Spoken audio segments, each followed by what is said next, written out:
Assalomu alaykum barchaga. Xudo xolisi bugun AutoCAD dasturida ishlash bo'yicha video qo'llanma bemalol ko'rib, xudo xolisi AutoCAD nima dasturligini tushunchasini olib va xudo xolisi mana shu video orqali ishlash jarayoninglarni tezlashtirishingiz ham mumkin. Ba'zi bir jihatlarida bilmagan funksiyalarni o'rganib olishingiz ham mumkin xudo xolisi. Xo'p, biza kirganimizdan keyin chap tomonda new bo'limi bor, open bo'limi bor. Bu yerdan biz new bosamiz. O'shanda yangi bo'lim ochiladi mana. Sizlarda ochgan paytingizda mana bunaqa setka bilan ochiladi. Bu setkani yo'qotish uchun F7 knopkasini bosamiz. F7. Bitta bosasizlar yoki mana bu past tomonda mana shu grid mode degani bor. Mana shu grid mode mana o'zi ustiga olib borsanglar ko'rsatib turadi o'zi qaysi klavishidagi qaysi tugma mana shu funksiyaga ishlaydi. Mana ko'rasizlarmi?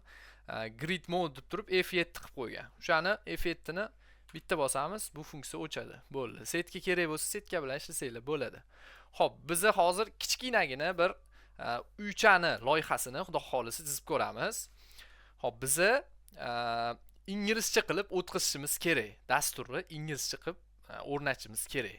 Sababi inglizcha qilib ishlatsanglar xudo xolisi tez va sifatli ishlaysizlar. Sababi bir O'zbekistonning 90% odam, yana bilmadim, AutoCAD dasturida inglizcha qilib ishlatadi. Xuddi shunaqa sizlar ham inglizcha qilib xudo xolisi ishlatsanglar tezroq ishlaysizlar va inglizcha qilib ishlatish yana bitta plus tomoni YouTube'da video qidirsanglar yoki video darsliklar ko'rayotgan bo'lsanglar, inglizchada qilingan ko'p video darsliklarda inglizcha qilib AutoCADda ishlanadi xudo xolisi. Bo'ldi. Hozir biz uyga kolonnasini chizib olamiz. Kolonnasini chizish uchun R E K qilamiz. Mana yozsanglar o'zi mana bunaqa mana shu funksiyalar chiqadi o'zi. Bizga kerakli rectangle. Mana rectangle deyiladi. Bu yerda ham chiqadi. Bu yerdan chiqarish eng oson usul hisoblanadi. Agar biz chap tomonga mishkani olib borib ishlaydigan bo'lsak, vaqtimiz ancha yutqizib qo'yamiz. Bu millisekund ham ishlayotgan paytda rol o'ynaydi katta obyektlarda. Mana shu 10 tomonda ham funksiyalar bor. Bularda emas, biz bu yerga yozib tez ishlasak bo'ladi. Misol uchun mana bo'ldi. Uje yozib bo'ldim. Mana escape bosamiz o'chadi. Bu yerga borib mapdan qidirib o'tirgandan ko'ra rek deb yozaman bo'ldi. Bo'ldi, ishladi mana. Xuddi shunaqa ishlasanglar bo'ladi. Line, polyline, circle, arc barchasi bor xudo xolisi. Ishlash jarayonini hozir bularni ham ko'rsatib o'taman, nima funksiya bajaradi, nima uchun kerak bo'ladi. Xo'p, biz R E K deb yozamiz, rectangle bo'ldi. Biz nechiga nechi qilmoqchimiz? Obyektni nechiga nechi qilmoqchimiz? Ya'ni hozirgi momentda to'rtburchagini nechiga nechi qilmoqchimiz? Biz hozir 30 ga 30 qilmoqchimiz kolonnani. 30 ga 30 qilmoqchimiz bo'ldi. Bu yoqqa millimetrda ishlayotganim uchun 300 yozaman. 300 yozaman. Qaranglar, enter ni bosib olsanglar, 300 yozib enter ni bosib olsanglar, vertikal razmer bergan bo'lsanglar, gorizontalda avtomatik o'chib ketadi. Gorizontalda mana shu 90 bilan qolib ketadi hozir. Gorizontalda. Xuddi shunaqa bo'lmasligi uchun klaviaturada tab knopkasi bor. O'sha tab knopkani bitta bosamiz. Bunaqasi nechi bo'lsa mana tabga yozamiz. Uje bu yog'ini ham birga hisoblaydi. 300. 300 yozamiz. Bo'ldi. Endi enter ni bossak bo'ladi. Mana 300 boyiga pastiga quflandi uje. Mana bu quflandi. Bu yoqda ham 300 yozdik. Enter ni bosamiz. Bo'ldi. Bu olib berdi.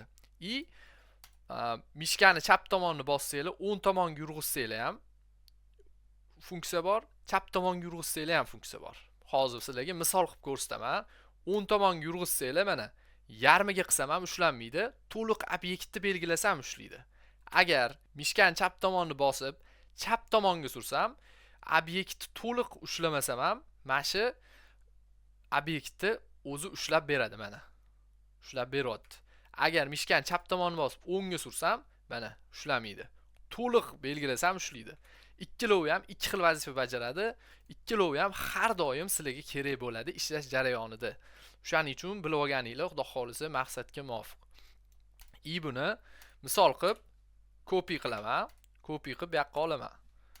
Bo'ldi. Endi tezroq qilishim uchun mana bunaqa qilsam belgilanmaydi. Mana. Mana bunaqa belgilab o'tirishim kerak.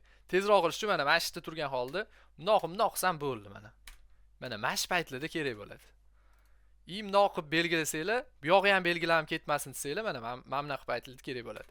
Agar xuddi shuni bu yog'iga qilsam, mana yarimta olganda uje billa belgilab oladi. Bo'ldi. Bu bir misol edi. Buni delete knopkasi bor. Delete knopkasini bossak, obyektimizni o'chirib beradi. Delete klaviaturada delete knopkasi. Bosamiz, o'chdi. Endi kolonnani orasini 6 metr tashiymiz. 6 metr tashash uchun copy qilib olishimiz kerak.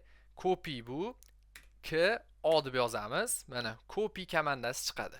Mana shu copy komanda bilan obyektimizni copy qilib olsak bo'ladi. Bunda instance copy degan narsa yo'q. Copy bu yerda 3ds Max'da instance degan narsa bor edi. Uni ham videoda tushuntirib ketuvdim. Profilda mavjud, xudo xolisa. Bo'ldi. Mana shu copyni bitta bosamiz. O'zi obyektimizni qirrasiga olib borsak, mana bunaqa plus chiqadi. Mana shu plusni bosib turib, tepaga ko'taramiz. Qaranglar, F8 knopkasi bor. F8 knopkasi bizga tekst olib chiqib berishimizga imkon yaratadi. Ya'ni 3ds Max'da shift bilan bosib yurg'izsak, tekst olib chiqadi. Xuddi shu narsa bunda F8 knopkasi orqali yoqiladi. Agar F8 ni bosib o'chiradigan bo'lsam, mana bunaqa hamma yoqqa yurib ketib qoladi. F8 ni bossam, tekst bitta obyekt bo'ylab yuradi. Mana bitta yo'nalish bo'ylab yuradi. Mana xuddi shunaqa tepaga 6 metr qo'yib olamiz. 6 metr millimetr ishlaganimiz uchun 6000 deb yozamiz. 6000 deb yozamiz. Enter. Bo'ldi, tepaga chiqdi. Buni obyektivlar, buni ishlayapsizlar, pastiga kerak bo'lyapti. Pastiga kerak bo'lyapti. Uning uchun mishkani dumaloq rolikini o'rtasini bosamiz. Mana shu dumaloq rolikini bossak, buni pastga olib tushish imkoniyatimiz bor mana.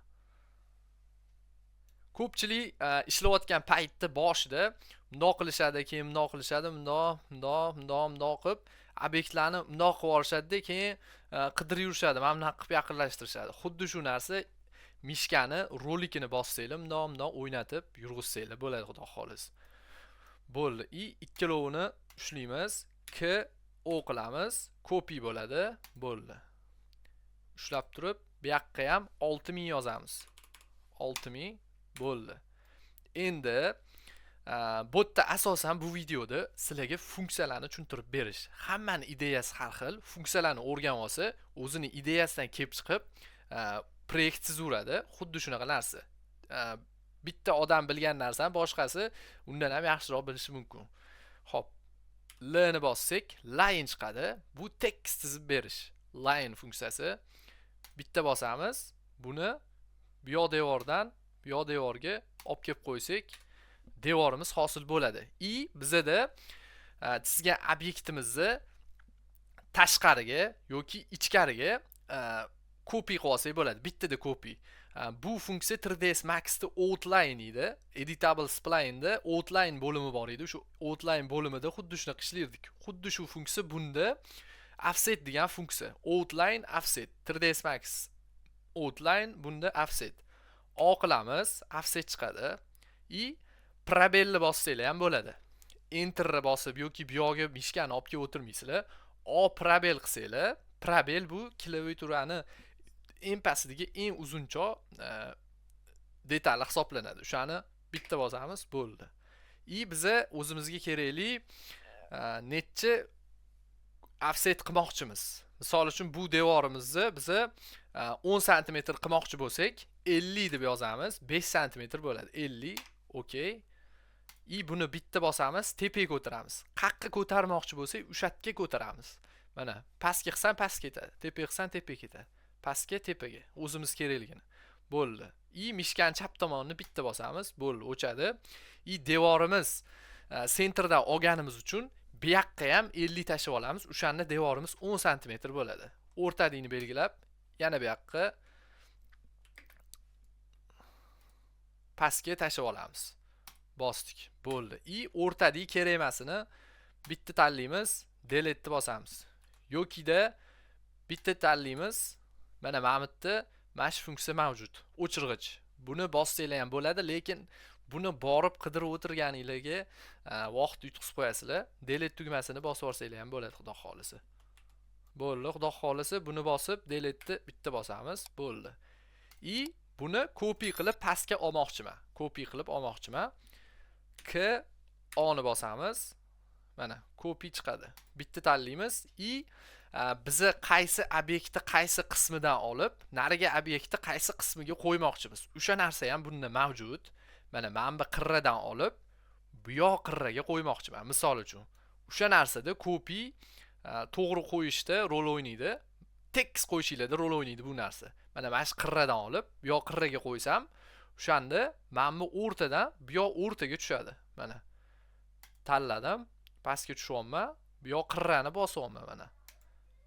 Xuddi shunaqa xudo xolis ishlasanglar bo'ladi. Bizada burib berish funksiyasi mavjud. Ya'ni obyektni 90 gradus, 45 gradus, 180 gradus, 360 gradus bemalol bursanglar bo'ladi. Uning uchun bitta tanlaymiz, KO qilamiz, copy qilamiz.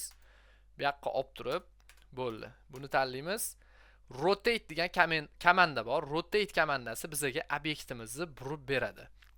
Misol uchun mana rotate. Rotate'ni bu yoqdan tanlasak ham bo'ladi.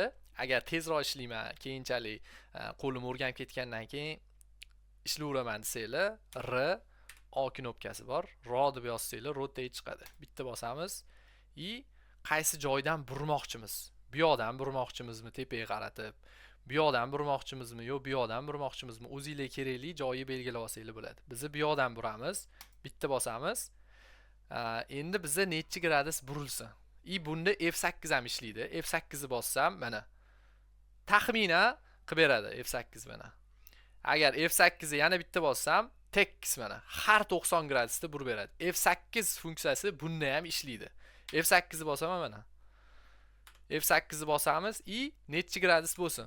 Mana 90 yozaman, enterni bitta bosaman. 90 gradus burib beradi. Endi tanlaymanda qaranglar, men buni o'rtasiga qo'ymoqchiman. Nima qilsam bo'ladi? Mana men bu o'rtasiga qo'ya olmayman.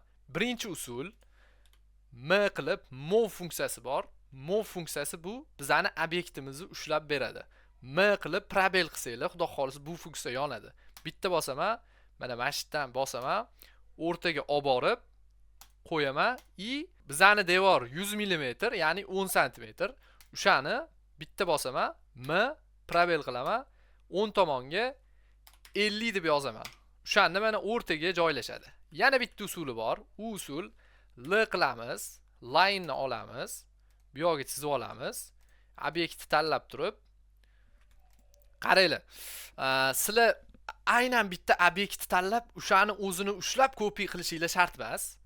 Boshqa obyektni ushlab turib, boshqa obyektni magnitidan foydalanib, boshqa yoqqa copy qilsanglar bo'ladi. Misol uchun mana shuni tanlayman. Men buni bosmadim. M qilaman, move yoqaman, bosaman. Mana o'rtasini belgiladim. Sababi devorni o'rtasini belgilash uchun. Bitta bosaman, ketdi mana. Bu yoqqa olib boraman, o'zi avtomatik qo'yib beradi bu yoqqa. Mana bu yoqda qoldi bu narsa. Xuddi shunaqa ishlatsanglar bo'ladi. Bizi mirror funksiyasi bor. Mirror funksiyasi qatdan belgilasak, o'sha belgilagan joyimizdan o'shancha bu yoqqa belgilab beradi. Misol uchun mana shuni mirror qilmoqchiman. Mana bu chap tomonga o'tsanglar, mirror funksiyasi mavjud. Mana mirror. Bu mirrorni klaviaturada m i deb yozib, mana mirror qilib ishlatsak ham bo'ladi, xudo xolis. Bitta bosamiz. Buni mana bunda ham F8 knopkasi ishlaydi mana. Qancha gradus burmoqchiman. Mana xuddi shunaqa ishlatsanglar bo'ladi. F8 bosaman, tekis burib beradi. Mana tepagami, yongami, xuddi shunaqa ishlatsanglar bo'ladi. Bitta bosaman, no qilaman. Copy qilib berdi mana. Buni tanlayman. Mirror qilaman. Buni move bilan bu yoqqa olib kelib qo'ysak bo'ladi. M 50 bu yoqqa. Bu eng qiyin usul. Tanlayman, m i qilaman, mirror yonadi. Buni o'rtasini belgilab tepaga qilsam, mana avtomatik o'zi olib tushib beradi mana. Bo'ldi mana. Xuddi shuni ishlatsanglar bo'ladi. Offset ko'rdik. scale bo'limi bor. Scale bo'limi bizga obyektimizni kattalashtirib, kichkinalashtirib beradi. Xuddi shunaqa ishlatsanglar bo'ladi scale bo'limini. Misol uchun mana shuni tanlayman. Bu yoqqa copy qilib olaman, o'rtaga qo'yaman. Buni scale qilaman. S K ni bosaman, scale bo'ladi mana. Mana shu komanda. Mana bu chap tomonni mana bu komanda, xudo xolisa scale hisoblanadi. Bo'ldi. Bitta bosaman, buni o'rtasida mana necha baravar katta qilmoqchiman. Mana 10 tomonni yozilib chiqaveradi. 10 baravar katta qilamanmi, 100 baravar katta qilamanmi? Xuddi shunaqa o'zingizga kerakli razmerni yozib, necha baravar katta qilmoqchisizlar, o'shani yozib ishlatsanglar bo'ladi. Misol uchun buni 10 baravar katta qilaman. Mana xuddi shu holat keldi. Boya 300 edi, endi bu 3000 bo'ldi, xudo xolisa. Endi qaranglar, razmer qo'ymoqchimiz. Razmerni qanaqa qilib bilsak bo'ladi. Razmerni dim deb yozsak, bizda dim funksiyasi chiqadi. Dim degani bu lineykani sizlarga botga ko'rinadigan qilib qo'yib beradi. Lineykani ko'rinadigan qilib qo'yib beradi. Dim deb yozamiz, bitta bosamiz, qaysi joydan qaysi joyga o'lchamoqchimiz. Xuddi shuni bilib olsak bo'ladi mana. Dim deb yozdim, bu yoni bosaman, ketdi mana. Qaqqa o'lchamoqchiman. Bu yoqqami, bu yoqqami, o'rtagami, bu yoqqami. Mana mashitni belgilayapman. Mana 5700. Razmer qani ko'rinmayapti-yu, kichkina-yu deysizlar. Uni ham alohida bo'limi bor, dimni ham alohida bo'limi bor. Xuddi shunaqa ishlatsanglar bo'ladi. Mana yaqinlashtirsanglar kichkina bu 5700 bo'lib turadi. Buni to'g'irlash uchun D yozamiz. Dim stil mavjud. Ya'ni dim razmer bo'lsa, o'lchamni qo'yish bo'lsa, dim stil, dimni o'lchamni sozlamalari shu yerda hisoblanadi. Dim stilni bitta bosamiz, bo'ldi. Mana mana shunaqa bo'lim chiqadi. Botdan biz modify bo'limiga o'tamiz. Modify bitta bosamiz. Bizani to'g'irlaydigan funksiyalarimiz bu yerda chiqadi. Lines misol uchun buni rangini, chizig'ini o'zgartirmoqchimiz. Mana qizil. Bu yog'ini ham o'zgartirmoqchimiz. Bu yog'i ham qizil. Mana ikkita tomon qizil. Botda ko'rinmaydi. Mana bu bo'limni o'zida ko'rsatib turadi. Botdi bo'limni OK tugmasini bossak, bu yoqda avtomatik tarzda joylashtirib beradi, ko'rsatib beradi. Botda mana buni belgilaymiz. O'zimizga kerakli chizuvni ham belgilab olsak bo'ladi, xudo xolisa. Bu yerda symbols and arrows degan bo'lim bor. Bu yerda biz mana shu chetini qanaqa bo'lishini belgilab olsak bo'ladi mana. Chetki qismi ikkita tomonga ketadi, ikkita tomonda to'xtaydigan joyi bor. O'sha to'xtaydigan joyi qanaqa strelkada bo'lsa, o'shalarni ham belgilab olsak bo'ladi. Strelka bo'lsinmi yo boshqa narsa bo'lsinmi, o'shalar mana bu yerda o'zini funksiyasida mavjud. Mana shu bo'limga o'tsak, xudo xolisa ikkita tomonni birlik beradi.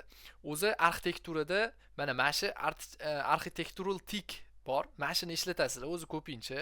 Mana bu yoqda o'zingizlarni ham dizayningizga moslab qo'yib olsanglar bo'ladi. Agar o'zim uchun yoki mijoz shuni holatda desanglar, to'g'rilab olsanglar bo'ladi. Mana architectural tick bor.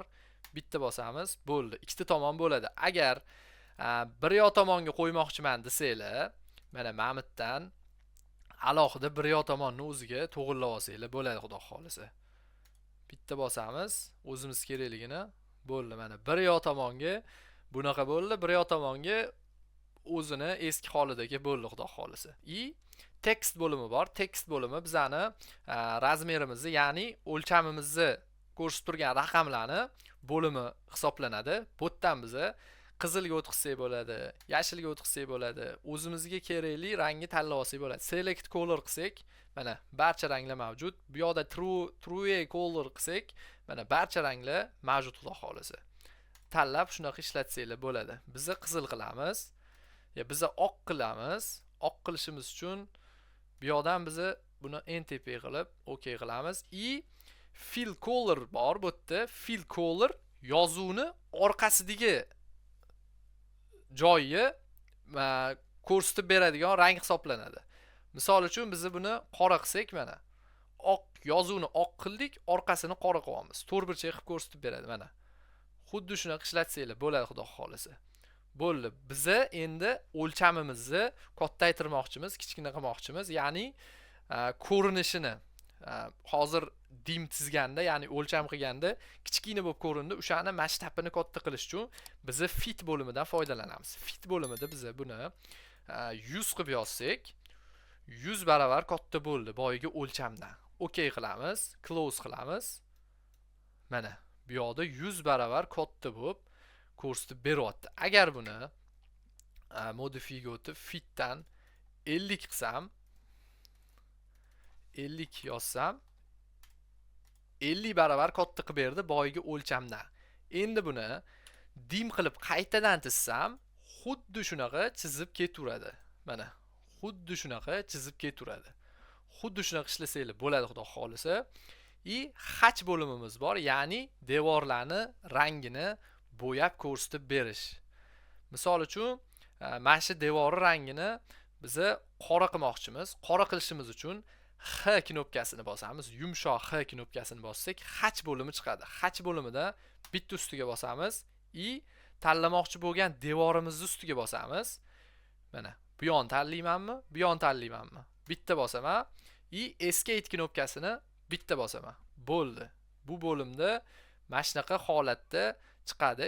Buni qanaqa qilmoqchiman? Uzuq-uzuq chiziq qilmoqchimanmi buni yoki mana shunaqa katta-katta qilmoqchimanmi yoki общий bitta rangda bo'lsinmi? O'shanisini ham belgilasanglar bo'ladi. Buni ustiga bitta bosasizlar. Mana bu yerda bo'limlar mavjud. Mana Solid, Angel, ANSI mashdan xudo xolisa o'zingizlar kerakligini tanlab olsanglar bo'ladi.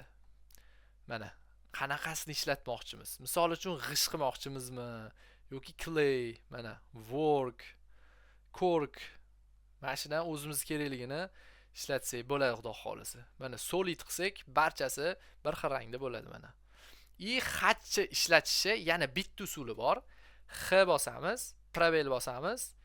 Bu yerdan bizda select bo'limi bor. Select bo'limini bossak, bir-biriga attach bo'lgan, ya'ni line'da to'rtta tomondan chizib alohida bo'lgan obyekt emas, rectangle chizib bir-biriga attach bo'lgan obyektimizni ichini bizga xach qilib beradi. Select bitta bosaman.